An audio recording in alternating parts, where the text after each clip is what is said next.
On Saturday the 31st of October 1964, a man arrived in the village. It was late in the evening. He was looking for somewhere to stay the night. He knocked at a door and a woman opened it. "Good evening, madam," the man said. "I'm sorry it's so late, but can you help me, please? Is there a hotel in this village? I want to stay here tonight." The woman laughed. "A hotel? Here in Wood End? No, sir, I'm afraid there isn't." "What a pity," said the man.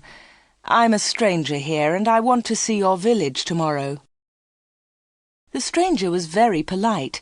He was tall and had dark hair, and he had strange green eyes. "Perhaps Mrs. Harrison can help you," the woman said. "She has a room. Perhaps you can stay with her. Wait a minute, I'll get my coat and I'll take you there." The woman took the stranger to Mrs. Harrison's house. Mrs. Harrison gave him a room for the night. He was very glad. It was the last night of October, and it was cold. The next day was Sunday. The man looked round the village. He was very interested in the history of the village. He met some of the villagers and asked them their names. But he did not visit the church.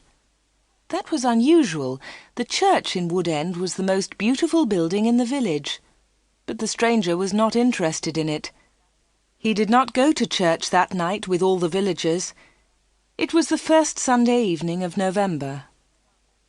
When the villagers came out of the church, the man had gone. They had all liked him. The ladies had thought he was very good-looking. A few weeks later he came back. It was the first Sunday in December. The villagers were coming out of church. It was cold and dark. "Hello," he said. "I'm back again. It's nice to see you all once more." His next words surprised everyone. "Perhaps you can help me," he said. "I'm looking for a house. I want to buy a house here." "Here?" someone said. "But why here? There's no work in Wood End for a young man. All the young people leave the village. They find work in Lydney, the nearest town." "I'll get a job somewhere," the stranger said. "Perhaps in Lydney." Then one of the villagers told him about old Mr. Smith's house. Mr. Smith had died in the summer. His house was empty. It was for sale. The house was on the corner of Main Street and Church Lane. "I'll ask about the house tomorrow," said the young man. "Perhaps I'll be lucky. Goodbye. I'll see you soon." The villagers watched him leave. They all saw his car. It was very big and luxurious. He looked rich. A few days later, Mr. Smith's house was sold, and in the middle of December the young stranger arrived. He moved into the house and worked very hard. He fixed the roof. He repaired broken windows. He painted and decorated. He changed the whole house. But there was a big surprise for the villagers. On the morning of Monday the 21st of December, they saw a big sign on the front of the house, and on the sign were these words: "The Corner Shop, Proprietor Dave Slatin." The picture sequence from the cinema has finished. You can look at it once more if you want. The villagers could not believe it. A shop in Wood End. Everybody talked about it. There was once a shop in Wood End, but it had closed 20 years ago. Some people wanted the shop, but others did not. The villagers met in the evening in the village hall. Everybody was there. Everybody was interested in the new shop. "The corner shop is a good idea," someone said. "We need a village shop. We won't need to go to Lydney." Then Mrs. Harrison spoke. She liked the stranger, Dave Slatin. "I agree," she said. "A village shop is a good idea. It's too quiet here. Wood End needs a shop." "Nonsense," said Miss Brown. She was the village school teacher. "Lydney is not far away. There are lots of shops there." Soon everybody was shouting. Then Mr. Hart spoke. He was a very big man with a loud voice. Listen, everybody, he shouted. We've never had trouble in this village before. We've always been quiet and happy. Now this shop is causing trouble. Let Mr. Slayton speak, someone said. It's his shop. Let him speak. Ladies and gentlemen, said Dave Slayton, I don't want to cause any trouble. I'm still a stranger in your village. But I want to be one of you. I want to be your friend. I like the people of Wood End. He smiled, and a few people clapped. They liked him. The corner shop will sell lots of things, he went on. It will sell food and things for the house. Everything will be cheap, I promise. Everybody was listening carefully. And I have another idea, he continued. I'll sell village products. What do you mean by village products? Asked Miss Brown. I'll tell you, Miss Brown, he said. I know that you make beautiful bread and cakes. Miss Brown smiled. Yes, she did make bread and cakes. Everyone knew that. And you, Mr. Hart, I've seen your flowers. You grow beautiful flowers. Now Mr. Hart smiled. Yes, his flowers were beautiful. Everyone knew about them. And Mr. Everett makes pots, someone said. And Mrs. Davis makes dolls, said another voice. And I do paintings of the village, said old Miss Lucy Gray. Yes, said Dave, you can all do something. You villagers are clever. You make lots of things. We can sell them to the tourists. In the summer, Wood End can make a lot of money. But what about the money? Said Mr. Hart. How will you pay us? That's a good question, said Dave. And here's the answer. You'll bring your things to me, and I'll sell them for you. I'll keep some of the profit. You'll have the rest. What a good idea, said Miss Brown.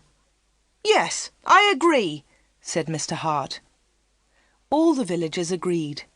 Everyone in the village was happy with Dave Slayton's plan.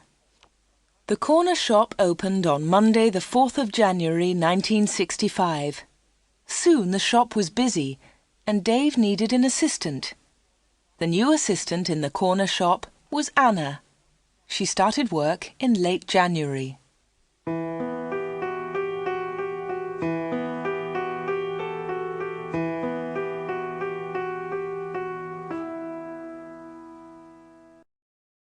The picture sequence from the cinema has finished. You can look at it once more if you want. Dave Slayton kept his promises. Things at the shop were good and cheap. How does he do it? Asked Mrs. Harrison. It's winter, but he's selling lots of fruit and vegetables, and they're cheap. I never go to Lydney now. The other villagers agreed. The corner shop was a success, and Dave seemed happy. He paid Anna good wages. Sometimes her friend Peter helped at the shop, and Dave gave him money too. Dave advertised in newspapers, and the village products sold well. People from Lydney came to the corner shop. There were lots of visitors, and Wood End became more interesting. The villagers were surprised, but pleased. They were making a lot of money. Dave lived alone in a flat above the shop. He was very popular in the village, but no one ever went to his flat. No one ever saw inside it. At the bottom of the stairs there were 2 doors. One led into the stockroom. The other door had a notice on it. Special orders only. Keep out. The door was always locked. Anna never went into the special orders room. Why do you lock that room, Dave? Anna asked one day. What's in there? It's for special orders, he replied. Big orders. But you won't get any big orders in Wood End, said Anna. Dave said nothing. He did not want to talk about that room.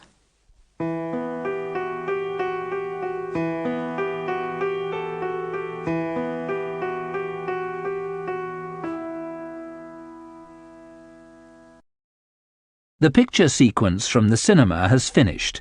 You can look at it once more if you want.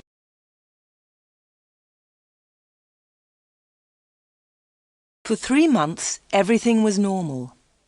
Then, one day in April, an unusual customer came into the shop. The new customer was a very beautiful woman. She was wearing expensive clothes and arrived in a large car. "Is this the corner shop?" the woman asked. She looked round and seemed a little surprised. "Yes," replied Anna. "This is the corner shop. It's the only shop in the village." "I'm looking for Mr. Slayton, the owner of the shop," said the woman. "I think he's upstairs," said Anna. "I'll go and get him. Does he know your name?" "Yes, I think so," was the reply. "Tell him—" The woman stopped. "Tell him Miss Gordon is here, Miss Greta Gordon." Anna was amazed. "Are you Greta Gordon, the film star?" "Yes, that's right." The woman smiled, but she was nervous. "Wait a minute," said Anna. "I'll tell Mr. Slayton that you're here." Anna ran to the bottom of the stairs and called, "Dave! Dave! There's someone to see you!" "Who is it?" asked Dave from upstairs. "Miss Greta Gordon!" shouted Anna. "It's Greta Gordon, the film star!" "I'm coming," he said, and he came down immediately. "I'm pleased to meet you, Miss Gordon," he said. "Good morning," said Greta Gordon. She and Dave shook hands. She had beautiful hands, and she was wearing beautiful diamond rings. Anna had never seen so many diamonds before. Miss Gordon looked round. "Is this where you work, Mr. Slayton?" she asked. Once again she seemed nervous. "Yes," said Dave. "It's a small place, but it's big enough for me. Please follow me, Miss Gordon." Anna was surprised. Dave and Greta Gordon did not know each other. He did not call her Greta, and she did not call him Dave. He seemed to be in a hurry, and she seemed to be frightened. Anna watched them. Dave and Greta Gordon went to the back of the shop and into the special orders room. Greta Gordon was a special order customer. Anna thought that was very strange. She wanted to tell someone about Greta Gordon. Anna loved films. She wanted to tell Peter about the film star, but she had to stay in the shop. 10 minutes later, Greta Gordon came out of the special orders room. Dave went straight upstairs, and Greta Gordon came to the front of the shop. The film star looked terrible. She was pale. She was crying. Her eyes were red with tears. "What's wrong?" asked Anna. "Can I help you, Miss Gordon?"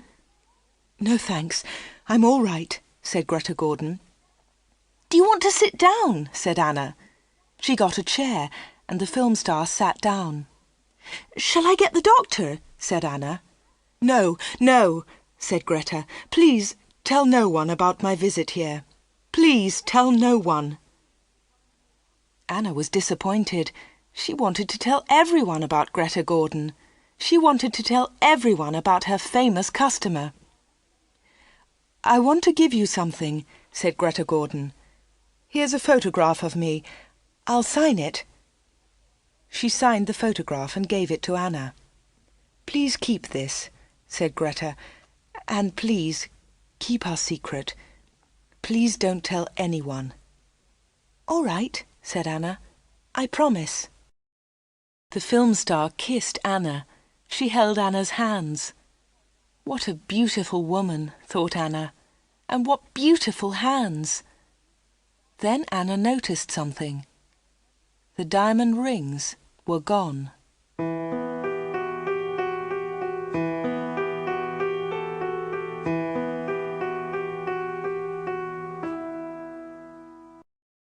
The picture sequence from the cinema has finished. You can look at it once more if you want.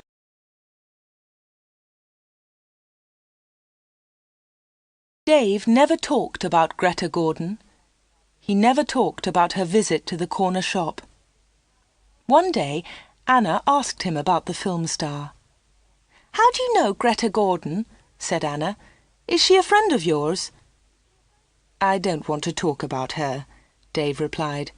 "She was a special order customer. Don't ask any more questions about her, Anna." So Anna did not ask any more questions. She did not ask about Greta Gordon's special order, and she did not ask about the rings. Anna kept her promise. She never told anyone about the film star. Soon it was spring. Anna and Dave were busy. Mr. Hart brought lots of flowers to the corner shop, and Anna sold them to the tourists. There were lots of tourists that year. In May, Peter asked Anna to marry him. She said yes. They became engaged. They planned to get married in the following year.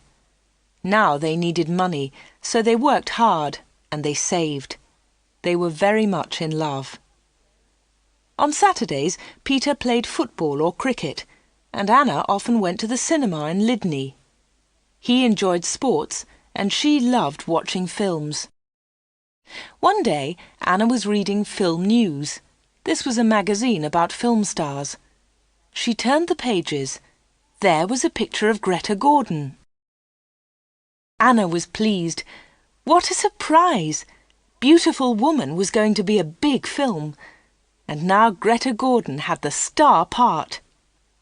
Anna wanted to tell Peter about Greta, but she kept her promise. She did not tell anyone. But she did show Film News to Dave Slayton. "Look, Dave," she said, "here's a story about Greta Gordon. Isn't it great? She's got the big part in Beautiful Woman." Dave looked at the magazine. "Greta Gordon will star in Beautiful Woman." The star of Beautiful Woman was Joanna Lee, but Miss Lee has broken her arm. "I don't know what happened," said Miss Lee. "I was in my bedroom. I slipped and fell." Greta Gordon will now be the star of Beautiful Woman. "I'm so lucky," Greta told us yesterday.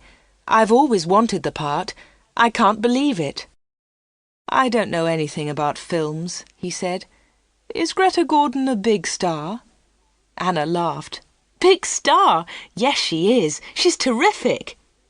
Dave didn't seem interested. "I hope she's happy with her big part," was all he said.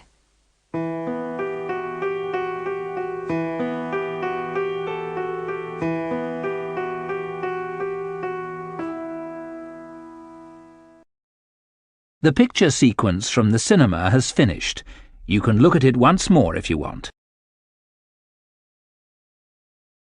Summer tourists were arriving in Wood End. The weather was beautiful and the shop was doing well. But Anna was not very happy. She often thought about Greta Gordon's visit. Why had she come to see Dave? What had happened to the diamond rings on her fingers? There was another problem. Anna loved Peter and she was going to marry him. But she liked Dave too. Dave was older, but she liked him. All the women liked him. But Anna was very close to him all day. In the daytime, Anna was with Dave. In the evening, she was with Peter. Anna was living two lives. One life was with Dave, the other life with Peter. Then one Friday, Dave surprised Anna. "What are you doing tomorrow?" he asked her. "Would you like to spend the day with me? We can go anywhere you like. We can go in my car." "I'm sorry, Dave," said Anna, "but Peter wouldn't like it." "Don't be silly," said Dave. "We won't go far. I'll close the shop at lunchtime and we can go to Lydney." Anna wanted to go with Dave, but she was worried about Peter. "Don't worry about Peter," said Dave.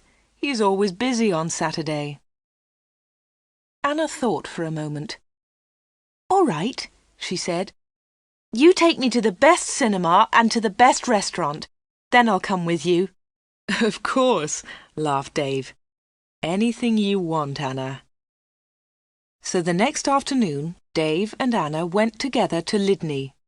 They had a good time. Dave bought Anna a new, expensive dress. Then they went to a cinema and afterwards to a restaurant. Peter played cricket that Saturday. He never knew about Anna's day with Dave.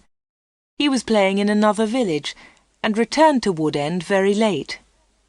Dave and Anna were also very late. Dave stopped his car near the corner shop. The night was warm. "Thanks, Dave," said Anna. "It was a lovely day." "I enjoyed it too," said Dave. He put his arm round her shoulders and kissed her. It was a quick kiss, but for Anna, it was wonderful.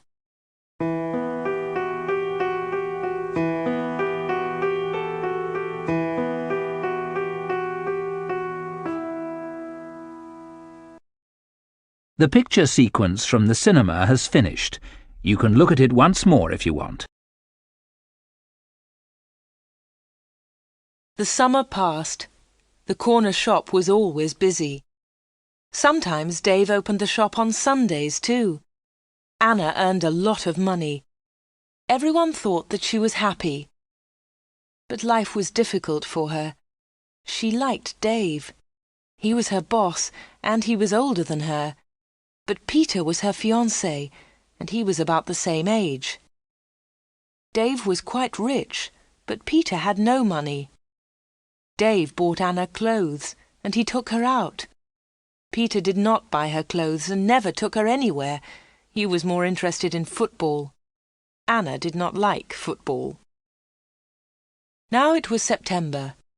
Peter played football every Saturday. One Saturday there was a big football match on television. Mr. Hart had the biggest television in the village, and he invited some people to his house. He invited Peter and Anna. On Friday, the day before the match, Anna was working in the shop all day.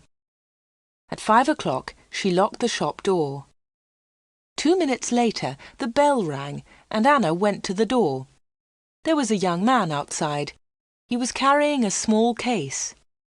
"Hello," she said. "Can I help you?" "I hope so," said the young man. "I want to see Mr. Slayton." "I'm afraid that the shop is closed now," said Anna. "We're open tomorrow morning." "But I've got an appointment," said the young man. Then Dave spoke behind Anna. She hadn't seen him. "Yes, I've been waiting for you," said Dave. "You're late." "I'm very sorry, Mr. Slayton," said the young man. "I was—" Never mind," said Dave rudely. His rudeness surprised Anna. The young man seemed afraid. "But can you see me now?" he asked. "Yes," said Dave. "Come in." Dave turned to Anna.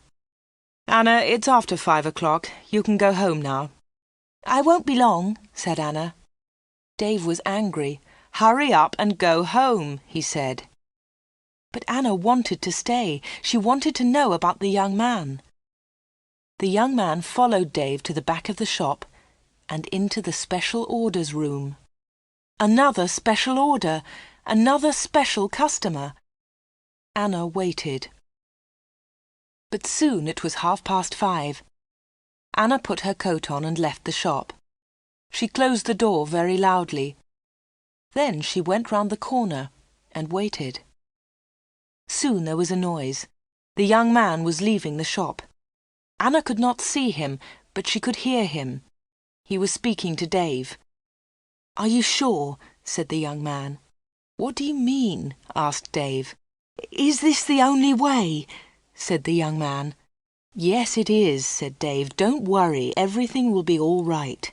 Goodbye." Anna heard the shop door close. She came round the corner and saw the young man. He was walking quickly to his car. Anna noticed immediately that he was not carrying his case. She followed him. "Excuse me," she said. "You've forgotten something. You've left something behind." The young man turned round. Anna stopped. Suddenly she was frightened. The young man's face was white. It was white with fear. "Please go away," said the young man. "Leave me alone. I want to go home. Leave me alone." He got into his car and drove off. Anna stood in the street and watched him. She was thinking. Why had the young man come to the corner shop? What was his special order? And why had he left his small case with Dave's slate in? The picture sequence from the cinema has finished. You can look at it once more if you want.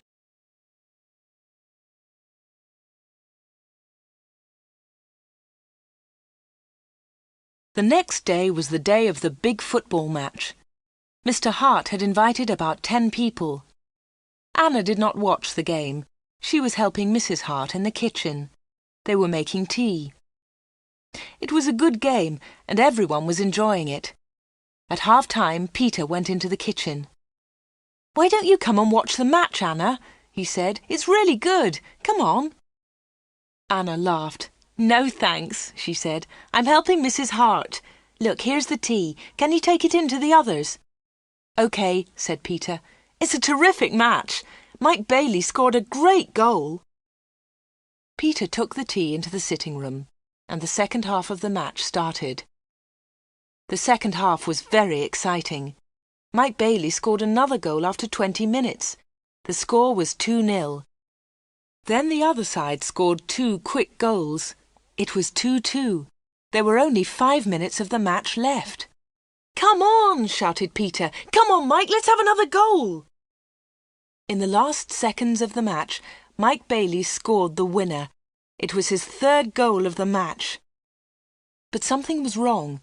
The other team's goalkeeper was injured. Bailey had been very near the goalkeeper, and he had kicked the ball very hard. The ball had hit the goalkeeper's neck. Mrs. Hart and Anna came in from the kitchen. "What's happened?" said Anna. "What's wrong?" "It's Brian Thomas, the goalkeeper," said Peter. "He's injured." It was serious. The goalkeeper had broken his neck. Later they all watched the news on TV. They saw pictures of Mike Bailey's 3rd goal. It was a great goal. They saw the ball hit the goalkeeper. It was an accident. The TV announcer said, "And now over to our sports studio for an interview with Mike Bailey." They all watched the interview. The TV showed a picture of Mike Bailey and the interviewer. "Mike," said the interviewer, 3 goals in 1 match. How do you feel about that?" But Mike Bailey said nothing. He could not speak. He tried to speak, but he could not. It was terrible. The interviewer tried another question. "Let me ask you about the 3rd goal, Mike. It was a great goal, but how do you feel about the injury to Brian Thomas?" It was a silly question. The injured goalkeeper would never play football again. Mike Bailey said nothing. He looked very ill. When the interview ended, Mr. Hart turned off the TV. No one noticed that Anna had left the room. Mike Bailey had looked frightened. Anna was frightened too. Mike Bailey and Anna had met before, the day before, at the corner shop.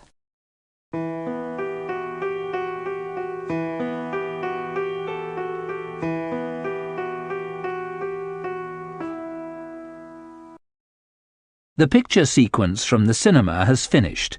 You can look at it once more if you want. Anna did not know what to do. She was only 17, but sometimes she felt much older. She wanted to ask Dave about Mike Bailey and Greta Gordon.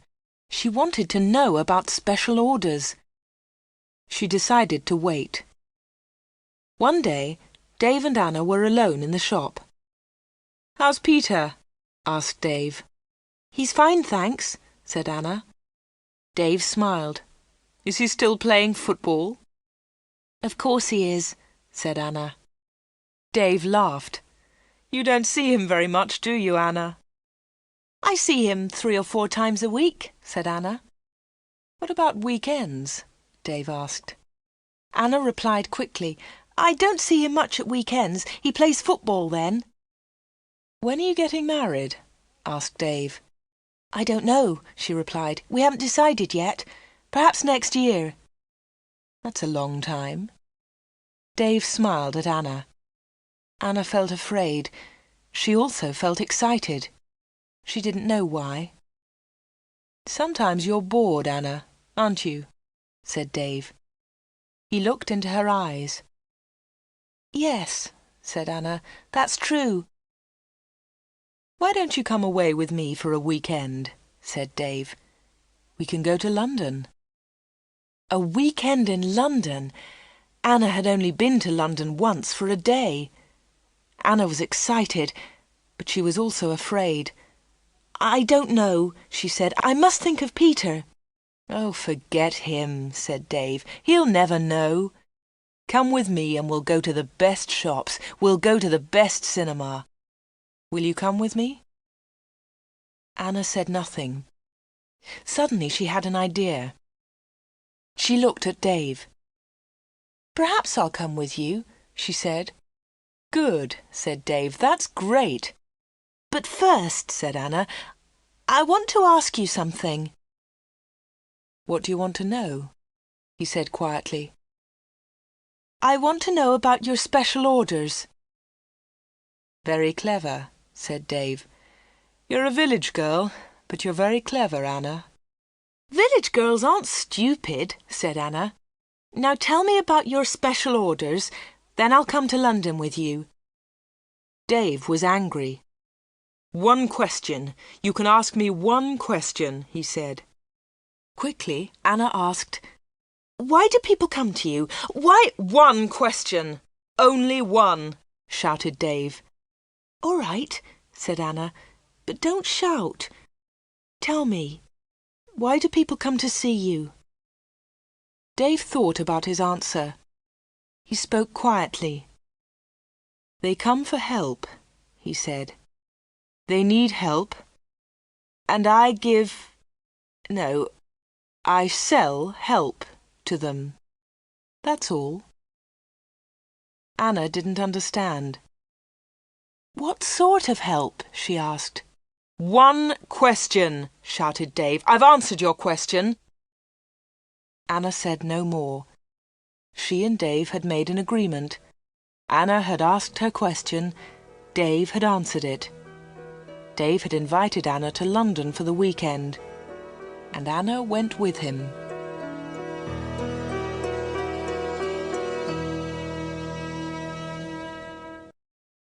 The picture sequence from the cinema has finished. You can look at it once more if you want.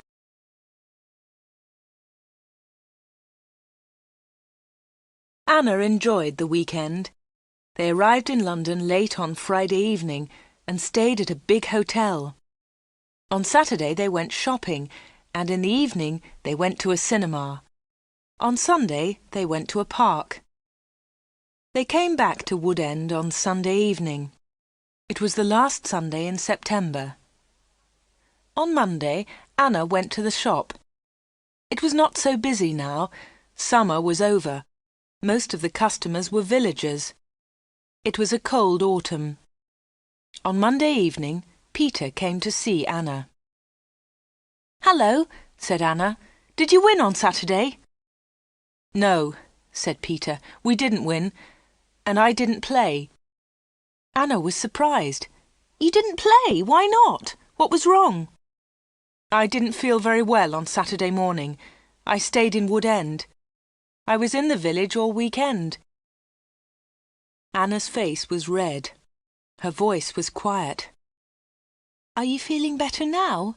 she asked. "No," said Peter, "and you know why." Anna tried to look surprised. "Me?" she said. "Oh, Anna," said Peter, "you know what's wrong. It's you and Dave Slatin." "What do you mean, me and Dave Slatin?" said Anna quickly. "You went away with him on Friday evening. Someone saw you in Dave's car." Anna tried to explain. "Oh, it's nothing," she said. "Dave and I went—" "Shut up," said Peter. "I don't want to know, Anna. Don't talk about it." "But Peter," said Anna. Peter didn't listen. "I know he's got a lot of money. He can take you to places. He's from a big city. I'm a poor village boy, Anna. But you must choose. You must choose between Dave and me. You can't have both of us." "I know that, Peter," said Anna, and I don't want both of you. But listen, Peter, I want to tell you about Dave. There's something very strange about him. Dave, Dave, Dave, Peter shouted. You talk about him all the time. I don't want to hear his name again. Peter turned round and walked out of the room. He left Anna's house. Now Anna was alone. She was very unhappy. She wanted to talk to Peter. She wanted to tell him about Dave. She wanted to tell him about Greta Gordon and about Mike Bailey. But Peter had left her.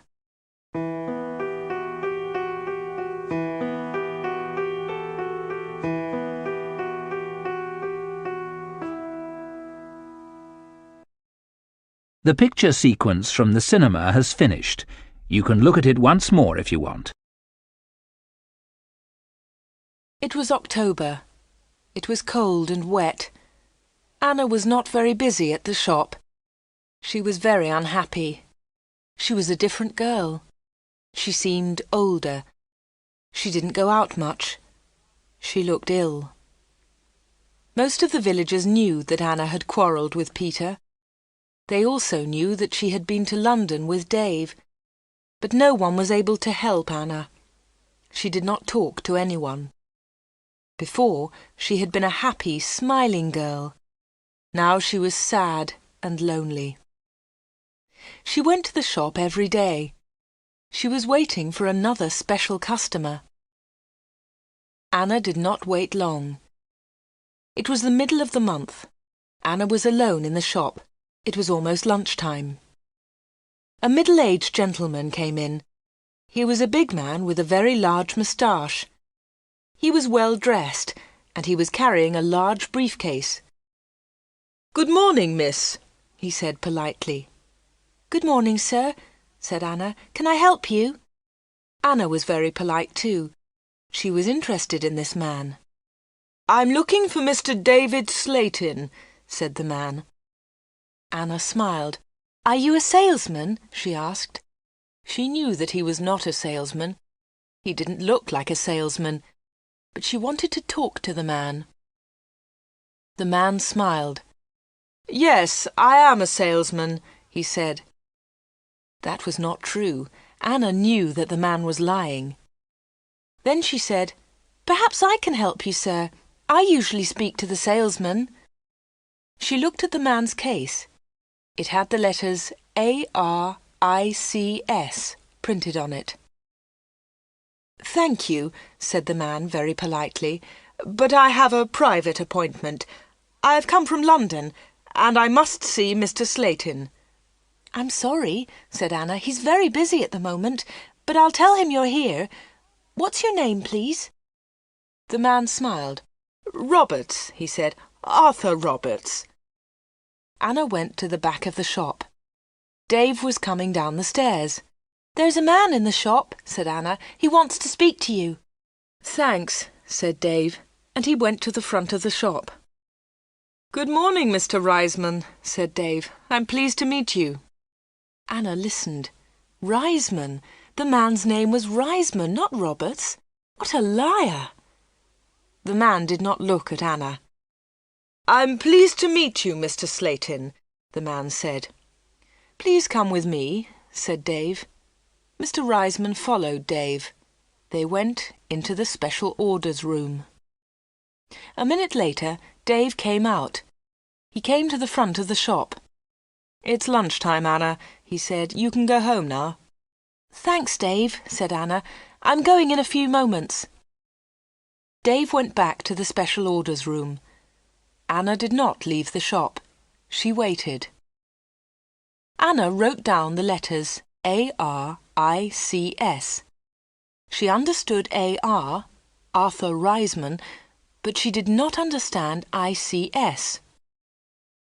At 1:30, Anna heard noises. Mr. Reisman was leaving. Dave was talking. "Thank you, Mr. Reisman," said Dave. "And thank you," said Mr. Reisman. "You have helped me a lot." "Good," said Dave. "Goodbye, Mr. Reisman. My assistant isn't in the shop, but you can open the door. Goodbye." Dave went upstairs, and Mr. Reisman came into the front of the shop. Anna was sitting quietly in a corner. "Oh," said Mr. Reisman, "I thought you'd gone home." "No," she said. "I decided to have lunch in the shop today." Anna and Mr. Reisman looked at each other. They didn't like each other. There was silence. Anna spoke first. "Would you like to buy some bread, Mr. Roberts?" she said. "Reisman, my name is Reisman," said the man. Anna smiled. "I'm so sorry," she said. "Would you like to buy some homemade bread, Mr. Reisman?" "It looks delicious," said Mr. Reisman. He was very polite again. "Yes, I'll take some, please. My wife will love it." "Here you are," said Anna. She put the bread in a bag. Then she said, "You can put it in your briefcase."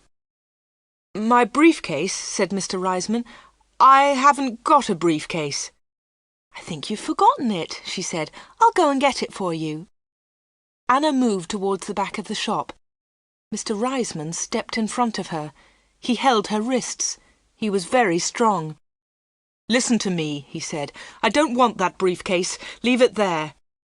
"All right," said Anna. "Please let me go. You're hurting me." Mr. Reisman let go of Anna and turned towards the door. He left the shop hurriedly. He hadn't taken his bread with him. Anna watched Mr. Reisman leave. Her hands were still hurting 5 minutes later.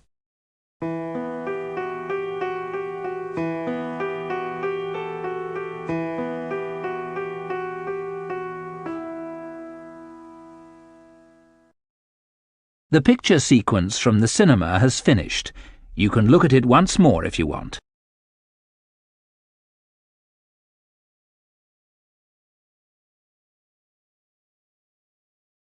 Anna waited for some news about Mr. Reisman. She remembered Greta Gordon. The film star had visited the corner shop. Later there was news about her in a magazine. Mike Bailey had visited the corner shop too. Later there was a lot of news about him on TV. And now Mr. Reisman had visited the corner shop. Anna was waiting for some news about him. All 3 visitors had been special customers. They had all seen Dave. They had all been in the special orders room. And they had all left something with Dave. Greta Gordon had left her diamond rings. Mike Bailey had left his case. Mr. Reisman had left his briefcase. Anna wanted to find out more about the 3 special customers. She thought about Mr. Reisman. His case had the letters ARICS on it. She understood AR, but what was ICS? Perhaps Mr. Reisman was a businessman and ICS was his company. Anna looked in the newspapers, but she didn't find anything about ICS. She read the magazines. She listened to the radio. She watched TV. But there was nothing about ICS. Anna heard nothing. She saw nothing.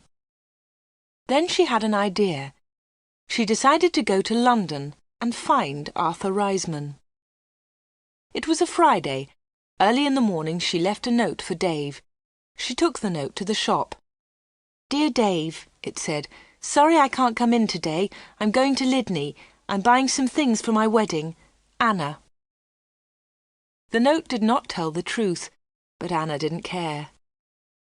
Anna took a bus to Lydney and then caught a train to London. She got to Paddington Station at midday. She got off the train and looked for a telephone box. The telephones were near to the entrance to the station, but the boxes were all full. She stood and waited. Then Anna saw the letters ICS. There they were. They were on a huge advertisement. Anna had found the answer to her problem. International Computer Services. ICS. Perhaps that was Mr. Reisman's company. Soon one of the phone boxes was empty. Anna rang the number, 222-8959. "ICS, can I help you?" said a woman's voice. "Yes, please," said Anna. "I want to speak to Mr. Reisman, Mr. Arthur Reisman. I think he works at ICS." The woman laughed. "Works here? Yes, he does," she said. "He's the vice-chairman of the company. Wait one moment, please. I'll get his secretary." Then there was another woman's voice on the phone. "Mr. Reisman's secretary, can I help you?" "Yes, please," said Anna. "I'd like to speak to Mr. Reisman." "Who's calling, please?" said the secretary. "Mr. Reisman doesn't know my name," Anna replied. "Is Mr. Reisman expecting your call?" the secretary asked. "No, he isn't," said Anna. "I'm afraid he can't speak to you now," said the secretary. "He's at a meeting now, and he's flying to Switzerland in an hour's time." "But I must speak to him for a few minutes," said Anna. The secretary became annoyed. "That's impossible," she said, "but I can take a message." "No, thanks," said Anna. "I'll call again next week. Will Mr. Reisman be back then?" "Yes, he will," replied the secretary. "Goodbye." And she put the phone down. Anna had found Mr. Reisman's company, but she hadn't spoken to him. Anna spent the afternoon in London. She went to see a film. Then she had tea in a small cafe near Paddington Station. Her train left London at 6:30. She bought an evening newspaper and got on the train. Anna was tired, but she felt happy. After a few minutes, she looked at her newspaper. Anna was waiting for some news. There it was, on the front page. "Private plane crash near London. 6 dead, all from ICS. 6 people were killed this afternoon in a plane crash at Enfield near London. The plane was flying to Switzerland. The passengers were all from International Computer Services, ICS. Among them was Mr. Alfred Gluck, the chairman of ICS. Mr. Arthur Reisman, vice-chairman of ICS, told us, 'I'm lucky to be alive. I was at a meeting today. The meeting went on for a long time, and I didn't catch the plane.' Mr. Reisman will probably be the new chairman of ICS.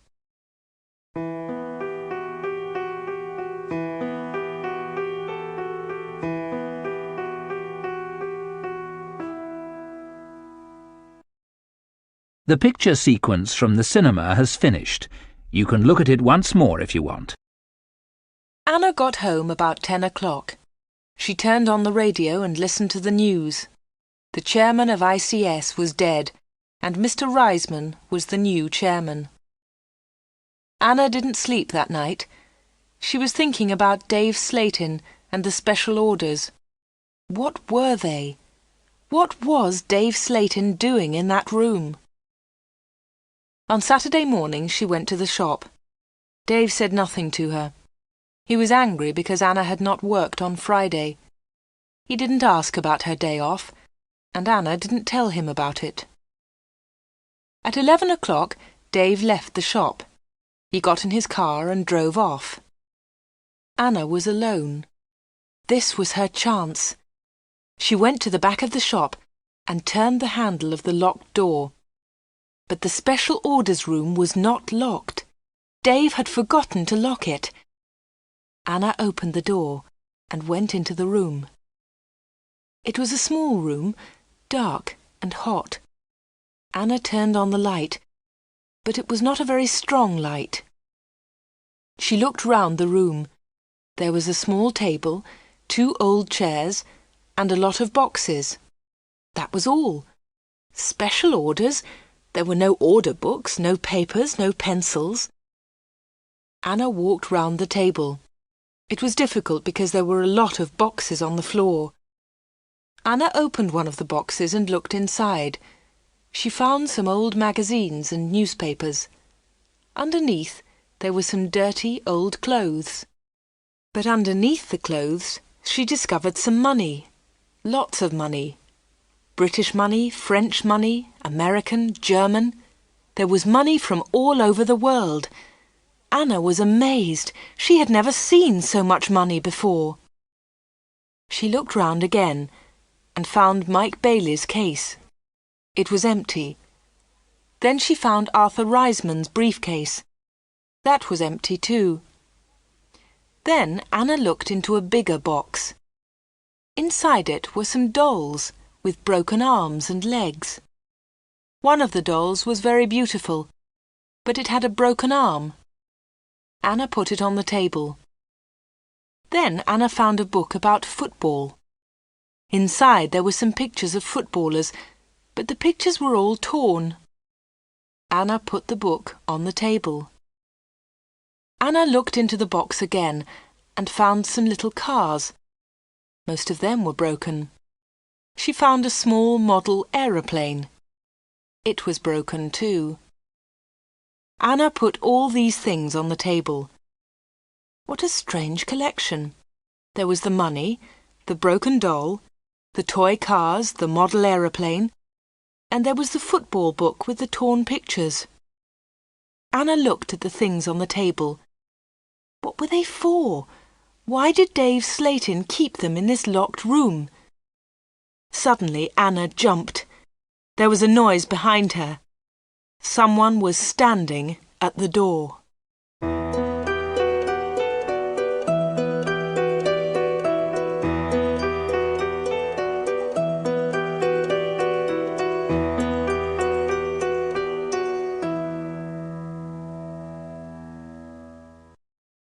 The picture sequence from the cinema has finished. You can look at it once more if you want. "What about the diamond rings?" said a voice. It was Dave Slayton. He was laughing. "I left the door open for you," he said. "I wanted you to go into this room this morning." Anna was frightened, but she tried not to show her fear. "You haven't found the diamonds," Dave said again. Anna remembered Greta Gordon's diamond rings. Were they in this room too? "Here," said Dave. He came into the room and picked up an old box. He took out the rings and threw them on the table. "They aren't yours," said Anna. "They belong to Greta Gordon." "They belong to me," laughed Dave. "She gave them to me." "But why?" asked Anna. "Why? Why did Greta Gordon give you those diamonds? And all this money? Who gave you the money?" "My special customers," said Dave. "My special customers gave me the money. It's mine now." "Mike Bailey and Mr. Reisman gave you all this money?" asked Anna. "Yes," said Dave. "You have seen some of my special customers, not all of them." "But why do they come?" Anna asked again. "These people come to me for help," replied Dave Slayton. "I help them, and they pay me." "But how do you help them?" asked Anna. Dave Slayton picked up the beautiful doll with the broken arm. "Do you remember Joanna Lee?" he asked Anna. Anna thought for a moment. "Joanna Lee?" she said. "Yes, of course I remember her. She's the actress who broke her arm. Greta Gordon got her part." "That's right," said Dave Slayton. "This doll is Joanna Lee." Anna felt more afraid. What kind of man was Dave Slayton? Dave Slayton pointed to a torn photograph in the football book. "Who's that, Anna?" he asked. Anna remembered the face. She had seen it on TV. "Brian Thomas," she replied. "He's a goalkeeper." "He was a goalkeeper," said Dave Slayton. Anna was terribly frightened now. Dave Slayton was an evil man. Dave Slayton moved close to Anna. He picked up the broken aeroplane. "And what do you think this is?" he asked Anna. Anna knew the answer, but she was too afraid to speak. Dave Slayton took Anna's arm and held it tightly. Anna tried to move away. Dave Slayton laughed and held Anna more tightly. "Listen, Anna," he said quietly. "I want you. I need you. Marry me, Anna. Don't marry Peter. Marry me." "No, no," she cried. "Let me go! Let me go!" "But Anna, you still don't understand," said Dave Slayton. "I have strange powers. I can give you everything you want." He looked into Anna's eyes. "And my children will have these powers too," he continued. I will give you money and diamonds, and you, Anna, you will give me children." Anna was terrified now. She kicked Dave Slatin very hard, and he let go of her hand. Anna moved quickly. She ran out of the special orders room, through the front of the shop, and out onto the street. She ran all the way home.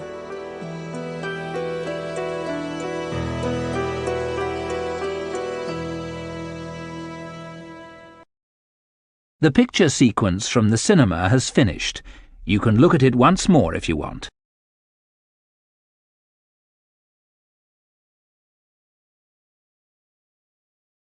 When Anna got home, she felt terrible and went to bed. In the evening, Peter came to see her, but Anna was ill in bed. "I'll come and see Anna tomorrow," Peter told Anna's mother. Again, Anna did not sleep all night. The next day, Sunday the 31st of October, was a terrible day for Wood End. Anna stayed in bed. She had a fever, and her mother phoned the doctor. The doctor came immediately. "Anna's very ill," said the doctor to Anna's mother. "I'm worried. I don't know what's wrong with her. I'll come back again tonight." That afternoon, Peter came to Anna's house. He tried to speak to Anna, but she was too ill. He sat quietly beside her bed. At about 7 o'clock, Peter heard shouting in the street. He went to the window and looked outside. People were running and shouting, "Fire! Fire! Fire! There's a fire at the corner shop!" Peter ran out of Anna's house and into the street. There was a big fire on the corner. The shop was in flames. Nobody could see Dave Slatin. "His car's here," said Mr. Hart. "Dave must be inside." Then the villagers saw him. He was standing at an upstairs window. "Jump, Dave!" they shouted. "Jump! Save yourself!" But Dave did not move. He was standing at the window, and he was laughing. Some of the women in the street started screaming. Mr. Hart tried to run into the shop, but the others pulled him back. Flames were leaping up from the shop. The flames reached Dave Slatin. The villagers saw that he was still laughing. That was the last time they saw him. The flames hid him completely. No one was able to save him, and no one ever saw him again.